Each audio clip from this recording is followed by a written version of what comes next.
C'est la rentrée et malgré des vacances requinquantes, Bruxelles est toujours mauvais élève en matière de Covid. Plus de contamination qu'ailleurs, moins de vaccinés qu'ailleurs et du coup moins de liberté pour les Bruxellois que pour les Flamands et les Wallons. Est-ce une fatalité de grande ville? Faut-il revoir la stratégie et surtout faut-il adapter les mesures? Par exemple, selon les quartiers où le virus circule, on en débat avec des bourgmestres bruxellois. Versus est de retour et vous dit bienvenue.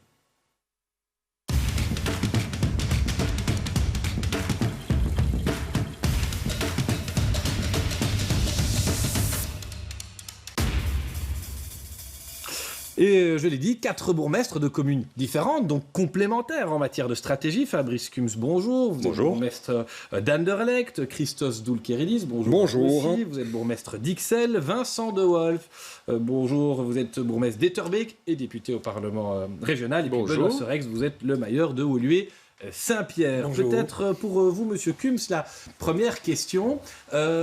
Vous suivez actuellement presque au jour le jour l'évolution de l'épidémie dans votre commune. Quelle est-elle? Est-ce que vous êtes rassuré alors qu'on dit que beaucoup de gens sont revenus avec le virus dans leur bagage? Oui, c'est une forme de rituel. Tous les matins, je regarde le site de Cienzano et je regarde les chiffres à la fois de contamination globaux et commune par commune, et aussi les chiffres de vaccination, puisque c'est évidemment ça qui nous préoccupe aussi à côté des contaminations. Et donc, oui, c'est clair que la situation aujourd'hui, elle est préoccupante, principalement dans les communes du nord-ouest de Bruxelles, et c'est clair que c'est lié à une forme de retour de vacances. Vous pouvez faire plus que ce que vous avez déjà fait? Vous avez des idées dans vos cartons? On a des idées dans le carton, bien sûr. Donc, on a déjà fait beaucoup. On a déjà monté, au niveau de la commune d'Anderlecht, on a monté nous-mêmes un centre de vaccination. Et donc, une des seules communes à l'avoir fait avec notre personnel propre. Donc, on a vacciné 75 000 personnes au centre du Sporting d'Anderlecht. Et donc, on a encore des pistes, des propositions à formuler à la commission communautaire commune pour aller au plus proche des citoyens, au plus proche des quartiers. Mais évidemment, il faut qu'il y ait un financement. Et donc, ça, c'est un peu le nerf de la guerre. Et c'est ce qui est discuté pour l'instant avec la COCOM. Benoît Serex, votre commune est celle, si je ne me trompe, qui affiche les meilleurs chiffres en matière de Covid, meilleure résistance, meilleur taux de vaccination. Qu'est-ce que vous avez fait qu'ils n'ont pas fait à Anderlecht? C'est quoi? C'est lié au travail des communes? C'est lié à la sociologie de la commune? Alors, c'est sans doute lié aux deux, mais c'est vrai que chez nous, on a un taux de vaccination de la population de plus de 18 ans qui est de 80%. Donc, on est les premiers en région bruxelloise. C'est évidemment un excellent résultat. Alors, il ne faut pas se leurrer non plus. C'est dû au niveau socio-économique de la population de Woluwe Saint-Pierre, qui a plus accès à l'information, qui est plus instruite manifestement que dans d'autres communes à Bruxelles. Donc très clairement, il y a un lien. Il y a aussi le fait qu'on ait eu un centre de vaccination sur le territoire de Woluwe Saint-Pierre. Je crois que la proximité est très importante dans ce domaine-là. On a un peu démystifié cette démarche d'aller se faire vacciner parce que l'accueil était très familial, très convivial. Notre centre avait une excellente réputation. Et puis, on a aussi fait énormément de campagnes d'information auprès de la population, au travers de vidéos, au travers des réseaux sociaux, notamment pour toucher la jeune génération, puisque c'est celle-là qui pose quand même le plus de problèmes pour l'instant en région bruxelloise, au travers aussi de nos journaux communaux, de toutes boîtes, vraiment de grandes campagnes d'information et de sensibilisation. On a travaillé avec les médecins généralistes aussi de la commune pour faire en sorte qu'ils soient des interlocuteurs privilégiés de leurs patients à ce niveau-là. Christos Doulkeridis, vous regardez aussi les chiffres quotidiennement, vous êtes inquiet ou vous êtes rassuré là maintenant avec la rentrée? Je pense que tous les bourgmestres, ça fait maintenant 1 an et demi ou 2 ans qu'on regarde les résultats et l'évolution et on essaie de s'adapter. Très sincèrement, je pense que toutes les communes bruxelloises ont fait un travail énorme en collaboration avec la COCOM en termes de diffusion d'informations, en termes d'organisation, en termes de sensibilisation. Ce qui change parfois, et on est dans des pourcentages, voilà, chez moi on est à plus ou moins 69% des plus de 18 ans qui ont reçu au moins une dose, donc ils vont faire la deuxième certainement aussi. On a encore une marge de progression, très clairement, mais la différence, elle vient du public. Et donc, on sait bien, des communes relativement différentes, avec plus de 160 nationalités différentes, avec des débats publics aussi dans les pays d'origine qui sont très différents. Donc, les Français, par exemple, qui sont très, très anti-vaccins, beaucoup plus anti-vaccins au niveau européen, que d'autres publics, on sent bien qu'il y a une importation un peu du débat public qui existe dans le pays d'origine et qui a aussi des conséquences dans le public qui vit ici. Je ne dis pas que tous les Français ne se vaccinent pas du tout. Il y a énormément de Français qui se sont fait vacciner. Mais je veux dire, il y a plein de groupes sociaux. Quand on dit que c'est la sociologie, parfois on comprend classe sociale. Ce n'est pas que la classe sociale. C'est plein de facteurs différents qui font en sorte que le débat sur la sensibilisation pour se faire vacciner n'a pas les mêmes résultats partout sur le territoire de la Belgique et pas partout non plus sur le territoire de Bruxelles.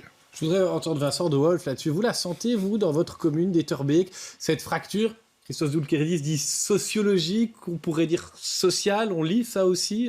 Vous l'avez remarqué, vous, dans les chiffres? Vous avez souvent demandé au Parlement d'avoir des informations sur les quartiers où il y avait des clusters. Oui, moi je reste très fâché dans cette situation, hein, parce que on a raté 3 fois les retours de vacances. On les a ratés en janvier de cette année, puis en février avec le carnaval, et puis à nouveau maintenant avec l'été. On ne sera pas d'accord là-dessus. Mais je trouve tout à fait honteux que, encore toujours, à Bruxelles, on ne sache pas contrôler les quarantaines, on ne puisse pas travailler avec les agents de quartier. Et c'est complètement ridicule qu'aujourd'hui, vous faites des PLF, vous avez plein de documents quand vous voyagez, et vous devez vous faire tester. Vous êtes testé positif au retour.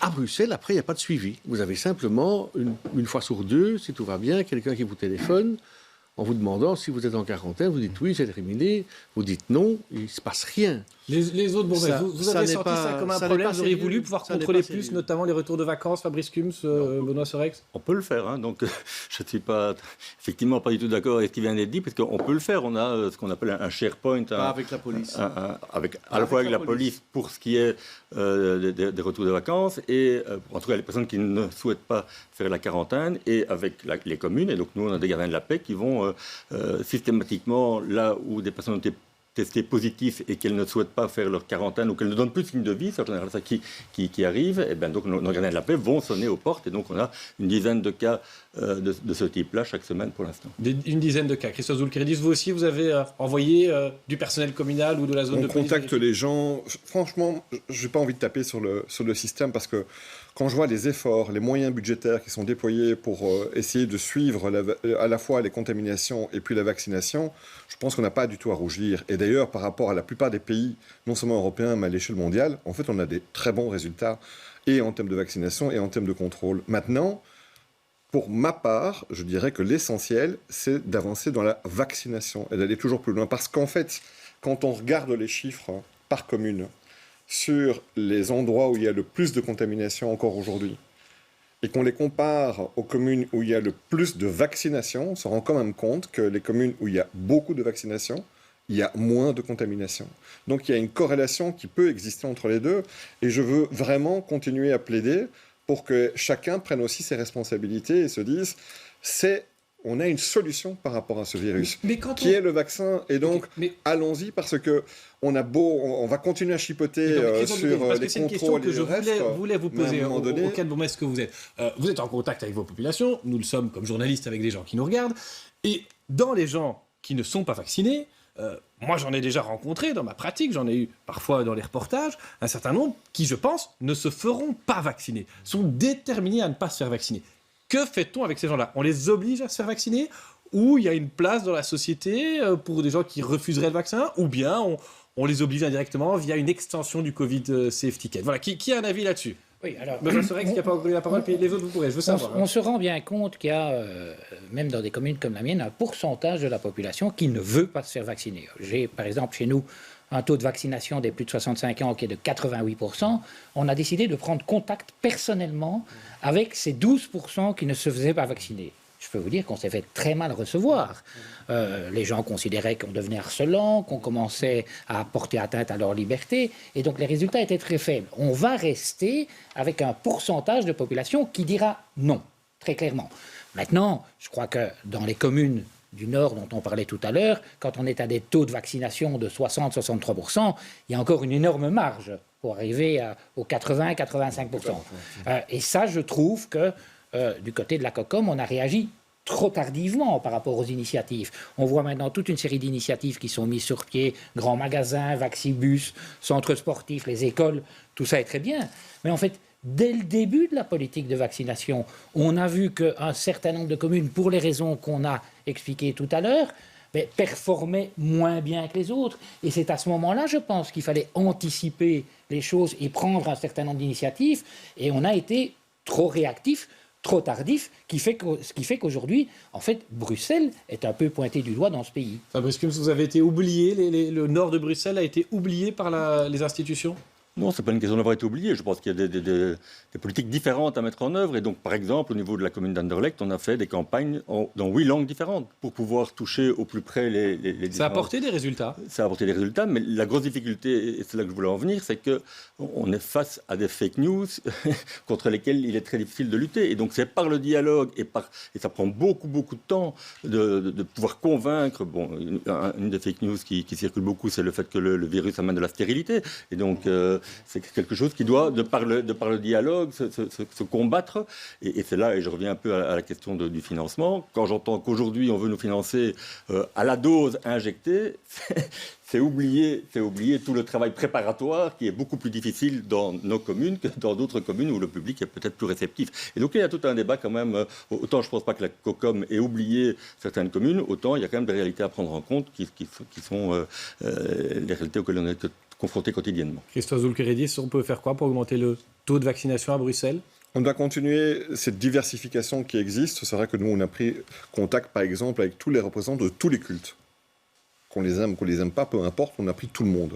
On a eu des résultats incroyables. On a été parfois dans des églises évangélistes et où finalement on a 250 vaccinés en un jour, en une fois, parce qu'on a eu un dialogue, parce qu'on a eu un contact, et on a dépassé un certain nombre de préjugés qui pouvaient exister, ou en tout cas de questions qui étaient là. Mais par rapport Je aux suis gens tout à qui fait ne veulent pas d'accord se faire qu'il y a vacciner, des on peut les gens faire qui ne changer d'avis veulent ou pas ? absolument pas être vaccinés. Ça existe. Je dirais que s'il y a une erreur qui existait, mais c'est pas seulement en Belgique, c'est dans beaucoup de pays, c'est de ne pas avoir choisi l'obligation de vaccin. Moi, je le dis à titre personnel, mais quand je vois la situation telle qu'il existe, le débat tel qu'il évolue, on fait face à une pandémie. Une pandémie, c'est un problème sanitaire qui existe à une échelle quasi planétaire. Et ici, c'est planétaire. On a une solution, qui est le vaccin, qui permet, on n'en a pas d'autre, de vraiment apporter une solution par rapport à cette pandémie. Soit on considère que le vaccin est vraiment utile et est une solution, et ce n'est pas à nous de le dire, c'est aux scientifiques. Et l'autorité publique doit à un moment donné s'entourer des personnes scientifiques et dire « Ok, on le valide ou pas ?» Une fois que c'est validé et qu'on a cette réponse, alors je suis désolé, mais on devrait le rendre obligatoire. Parce que ce qui se passe maintenant, c'est que chacun peut avoir son avis. Et d'une certaine façon, il y a un peu une hypocrisie, puisqu'on dit aux gens « Vous n'êtes pas obligés d'être vaccinés, mais on fait tout pour qu'ils soient vaccinés. » Alors, de deux choses l'une. Soit c'est vraiment une solution et c'est extrêmement important pour vivre normalement de faire le vaccin, et alors on le rend obligatoire, et on sait qu'il y a des gens peut-être qui ne voudront pas, mais on l'abordera comme tel. Mais continuer dans une voie, maintenant encore, où on va se dire, tiens, peut-être ce public-là, peut-être tel autre, et tout ça, je crois que ça devient un tout petit peu, d'une certaine façon, un peu ridicule, et je comprends alors les personnes qui ne veulent pas se faire vacciner de se dire, mais vous dites que c'est pas obligatoire, pourquoi est-ce que vous venez 15 fois me voir, 100 fois me voir, pour me dire que je dois me faire vacciner ? Vincent de Wolf, il pourrait y avoir un consensus politique sur l'obligation vaccinale et légale. Vous êtes, on l'a dit, bourgmestre, député, mais aussi avocat. C'est possible d'obliger les gens à se faire vacciner ? À titre personnel, et ce n'est pas l'opinion de mon parti, ou majoritaire dans mon parti, je suis d'accord sur l'obligation de se faire vacciner, ou bien d'accord aussi sur le Covid Pass. Parce que j'ai entendu, par exemple, des jeunes qui étaient interviewés sur différentes chaînes de TV ou de radio, qui avaient pu, il y a quelques jours, retourner dans un festival. Et en ayant montré patte blanche à l'entrée, eh bien, à nouveau, se prendre dans les bras, ne pas avoir de masque, ne pas respecter les distances, chanter, etc. Et retrouver une liberté. Donc, je suis dans un parti de liberté. Donc, j'aime pas quand on restreint les libertés. Mais restreindre les libertés pour sauvegarder la vie et créer une plus grande liberté dans les restaurants, je l'ai vécu quand j'étais en France, etc. Oui, moi, je suis favorable à ça et je ne comprends pas. Quand j'étais petit dans les écoles, on avait des cutie-réactions, on n'avait pas le choix de dire on fait ou non un vaccin, on avait l'obligation de le faire. Si vous allez dans certains pays ou africains ou asiatiques, vous devez faire certains vaccins pour faire les voyages. Si j'avais été ministre fédéral de la Santé, effectivement, j'aurais plaidé pour cette obligation. Je termine quand même sans faire de polémique à ce sujet. Je suis très mécontent, je ne suis pas le seul, au niveau de la gestion de la crise par la COCOM et par la région. Je rappelle que les communes sont 2 fois en première ligne. Une fois parce que la loi communale leur dit qu'ils doivent lutter contre les pandémies, et une deuxième fois parce qu'ils appliquent les plans généraux qui leur sont imposés. Mais je répète, et en face on ne sera pas d'accord parce qu'il y a une majorité régionale, mais c'est un fait. Aujourd'hui, le taux de vaccination est le plus faible à Bruxelles, et il y a une responsabilité de ne pas avoir travaillé dès le début à fond avec les communes. Quand je vois maintenant le ministre-président et le ministre de la Santé régionale qui disent on va mettre le paquet sur la vaccination, là je ricane. Parce que quand on a voté, nous, unanimement, avec abstention écolo à Etterbeek, il y a de nombreux mois, le fait qu'on voulait créer une sorte de proximité pour les plus fragiles et qu'on a eu un refus, et qu'après on nous a couru derrière quelques mois plus tard pour qu'on l'ouvre et qu'on le redemande maintenant ce qu'on a fait, tout ça n'est pas sérieux et les quarantaines ne peuvent pas aujourd'hui, légalement, être contrôlés par des agents de quartier. C'est la seule région où c'est comme ça, parce que M. Baron ne l'a pas voulu. Dans les autres régions, ça fonctionne. Avec Alain Marron avec plaisir. là-dessus. Mais Benoît Sorek, je retente, vous avez aussi été avocat. C'est légal d'obliger les gens à se faire vacciner. C'est quelque chose qui ne risque pas de provoquer des recours. Je pose la question parce qu'on a eu des avocats ici sur le plateau de Versus qui nous ont dit mais les mesures Covid, elles sont illégales, elles sont liberticides, elles sont anticonstitutionnelles. Oui, j'ai entendu ça, mais c'est vrai que des mesures attentatoires à la liberté, on a vécu que ça depuis 1 an et demi. Le lockdown, c'est ça. Le couvre-feu, c'est ça. La bulle de 2, 4 ou 8 personnes, c'est ça. Donc, on a vécu. Et il y a eu toute une série de recours, en effet, introduits par un certain nombre d'avocats que vous avez invités ici. Et chaque fois, le Conseil d'État a validé ces mesures, considérant qu'elles étaient proportionnées, puisque c'est ça le critère. On a eu le même débat, vous avez vu le même débat en France sur le pass sanitaire. Bien, le Conseil constitutionnel a validé vous ces irez mesures. Dire, vous, aux 2% ou 3% de vos plus de 65 ans à Olivier-Saint-Pierre qui refusent de se vacciner, que c'est obligatoire, vous irez le défendre auprès d'eux? Alors, moi, je commencerai par instaurer d'abord le Covid Safe Ticket pour toute une série d'activités. Vous allez au restaurant, eh bien, comme en France, vous devez montrer que vous êtes vacciné ou que vous avez fait un test. Vous allez au cinéma, vous allez au football, vous participez à... Est-ce que c'est justifié d'imposer le Covid Safe Ticket de la même manière à Olivier-Saint-Pierre qu'à Anderlecht où le virus circule finalement différemment? Mais Est-ce que, bien entendu. Il y a bien des différences entre les régions. Alors, je suis d'accord, mais moi j'ai toujours été, et ça mes collègues pourront en témoigner, que ce soit en conférence des bourgmestres ou au Conseil régional de sécurité, toujours favorable à une cohérence et une harmonisation des mesures sur le territoire des 19 communes bruxelloises. Écoutez, en termes de lisibilité pour les citoyens, demain à Schaerbeek, vous pourriez aller au restaurant dans telles conditions et à Olivier-Saint-Pierre, ce serait plus large. Ça ne me semble... C'est déjà compliqué de voir qu'il y a des différentiels entre régions, on l'a vu avec le couvre-feu, entre région wallonne, région bruxelloise et région flamande. Ne commençons pas à nous diviser ici à Bruxelles. Et ce serait au détriment de la compréhension pour le citoyen. Le porte-à-porte. Rudy Vervoort a dit s'il le faut, on fera du porte-à-porte. C'est une image ou c'est réaliste? Est-ce que c'est raisonnable d'envisager que dans les millions de sonnettes qu'il y a à Bruxelles, on va aller sonner et essayer de convaincre les gens? Est-ce que c'est réaliste? Alors qu'on a d'ailleurs dans certains quartiers, dans certaines couches sociologiques, un taux de vaccination important. Vincent de Wolf, c'est organisable dans une commune comme Etterbeek, par exemple? C'est un coup de com', ça. C'est essayer de rattraper une mayonnaise qui a tourné. Parce que, je le redis, si on avait compris à la région, on l'a compris maintenant, mais avec des mois de retard, qu'on pouvait s'appuyer sur les communes. Et si on avait créé des centres et de proximité ou de vaccination dans chaque commune, dès le début, on aurait été beaucoup plus loin dans l'aspect vaccination. Parce que ce soit les fonctionnaires communaux, que ce soit les mandataires, ils ont une autorité morale, ils ont une connaissance directe, il y a une confiance plus grande de la population. C'est vraiment le rôle d'une commune de découper petit et de faire ça. Alors oui, le porte-à-porte, c'est possible, mais c'est pas Rudy ou Alain qui vont aller à deux, comme on a vu dans le vif, faire le porte-à-porte sur l'ensemble de Bruxelles. Et ils n'ont pas les moyens non plus au niveau de la région. Alors, Christophe Zulkeridis et puis Fabrice Kunz, parce que ça les démange de répondre. Que tout le monde aura compris que Vincent de Wolf est dans l'opposition à la région bruxelloise, c'est pas grave. Enfin, c'est pas grave, c'est grave pour lui, mais c'est pas grave. Le débat, c'est dommage de le rendre un tout petit peu polémique parce que... Non, d'abord, sur la situation qui est compliquée à Bruxelles, moi je n'accepte pas le débat qui est fait par les Flamands et parfois par les Wallons, de stigmatiser comme ça Bruxelles. Si on regarde la situation dans beaucoup de grandes villes, il n'y en a malheureusement pas beaucoup en Belgique, mais si on regarde dans les grandes villes, Il y a aussi des difficultés à Anvers ou dans d'autres villes du côté wallon, avec des taux qui sont nettement inférieurs par rapport à d'autres régions. Deuxièmement, il y a une stratégie de vaccination qui est très diversifiée. Avoir un centre de vaccination dans chacune des communes, c'est franchement un gaspillage d'argent qui n'était pas nécessaire. On avait 10 centres pour la région bruxelloise. Très sincèrement, ce n'est pas ça qui était un obstacle pour aller se faire vacciner. Et maintenant, le fait de faire du porte-à-porte, ça veut dire quoi? Aujourd'hui, on a des chiffres de vaccination, et c'est aussi intéressant, on les reçoit par quartier.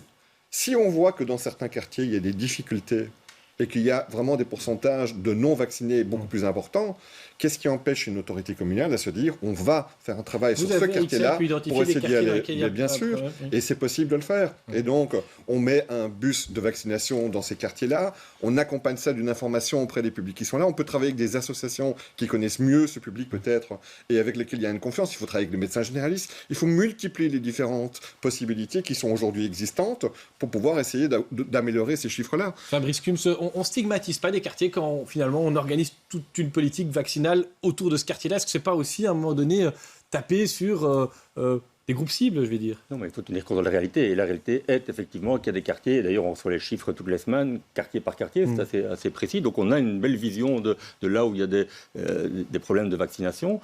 Et donc faire du porte-à-porte, c'est faisable. On l'a fait dans certains de ces quartiers qui étaient largement en retard. Mais je pense que c'est plus efficace de passer par des intermédiaires, par des relais. Et donc nous, et c'est peut-être une chance que l'école reprenne depuis aujourd'hui. Et donc on va passer par les directions d'école notamment, pas tellement pour les élèves, mais aussi pour les parents des élèves. Et d'où l'intérêt, là je suis un peu moins d'accord avec Christos qui dit qu'il fallait fermer les centres, donc je pense effectivement qu'il fallait fermer les gros centres mastodontes, mais notre demande... de fermer les centres, moi. Je dis que 10 centres, c'était déjà pas mal à Bruxelles. Voilà, 10 centres, c'est pas assez en fait. il fallait fermer les gros centres et aller, et ça se complète vraiment depuis cette semaine, aller dans les quartiers et rester longtemps dans le quartier. Parce que quand le bus vient à un endroit, dans une place, qu'est-ce qu'on se rend...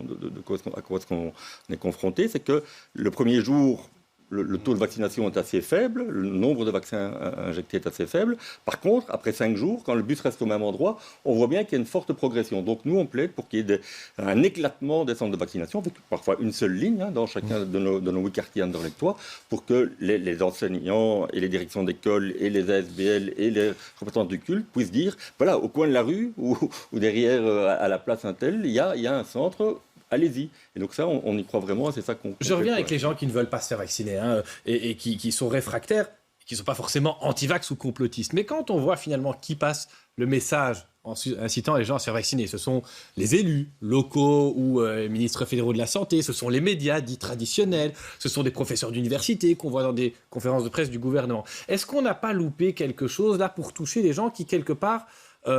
doutent du système, se sont sentis soit abandonnés à un moment donné par le système ou sont un peu rebelles, réfractaires, je trouve pas d'autres mots. Est-ce que là on n'a pas raté quelque chose? Allez, c'est vrai que Sopine Dubonnet, j'aime bien qu'on est d'accord avec ma question. Donc oui, non, mais la pose, les autres peuvent répondre aussi. Je pense que c'est exact. Et moi, quand on a annoncé ce porte-à-porte, je dois vous dire que ça m'a fait un peu sourire parce que qui va aller sonner, enfin, et comment est-ce que vous allez être reçu chez les gens? Et puis il faut pouvoir répondre à leurs questions. Hein.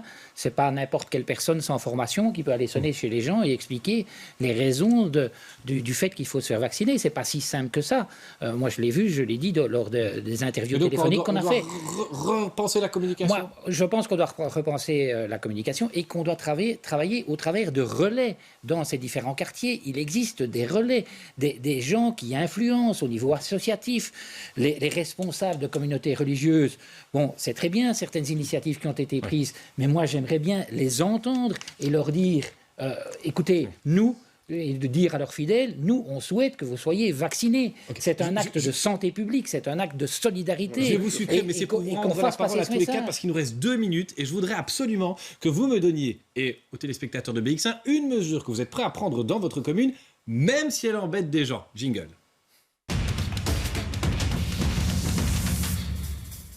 Bah oui, leur tourne, mais allez, Christos Doulkiridis, une mesure que vous êtes prêt à prendre à XL, et tant pis si ça dérange des XLois, mais pour... J'ai tellement l'impression que depuis 2 ans, on fait que ça, c'est-à-dire de prendre et d'essayer de faire respecter des mesures qui ne sont pas spécialement... Très sincèrement, moi je continue à plaider pour la vaccination de manière très volontaire et très très claire, parce que je pense que quand on a une solution comme celle-là... Alors, l'obligation, c'est pas à nous de la donner, et encore une fois, on ne va pas faire des mesures au niveau local qui sont particulières par rapport à d'autres, et... Je comprends votre question parce que ça fait un peu le truc.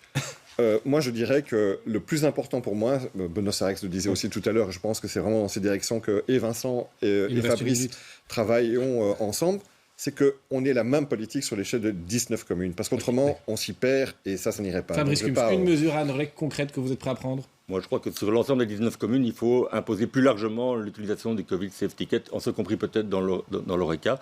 Et il faut que chacun prenne ses responsabilités par rapport à ça. Je suis d'accord. Généralisation du Covid Safe Ticket pour toute une série d'activités. Et je crois que ça, la région a intérêt à prendre cette mesure le plus rapidement possible. Je l'avais dit dans le cours du débat, je le maintiens. Je crois que c'est un instrument de liberté plus qu'un instrument de coercition. Et c'est un élément de santé publique qui libéralise les gens dans des événements, qu'ils soient sportifs, qu'ils soient culturels ou qu'ils soient gastronomiques. Et moi, je soutiens ça.